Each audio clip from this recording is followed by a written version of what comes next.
In this video, I will show you how to log out of TikTok on Android or iOS. Open up TikTok. Push on the three lines or dots in the upper right corner. Come down and push on Settings and Privacy. Scroll down to the bottom of this page. Push on Log Out.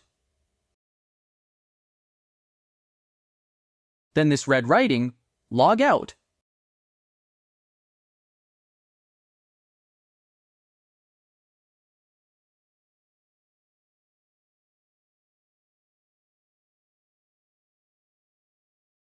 It says here Login, which means we have logged out of our TikTok account. And that's how you do it, guys. How to log out of TikTok on Android or iOS.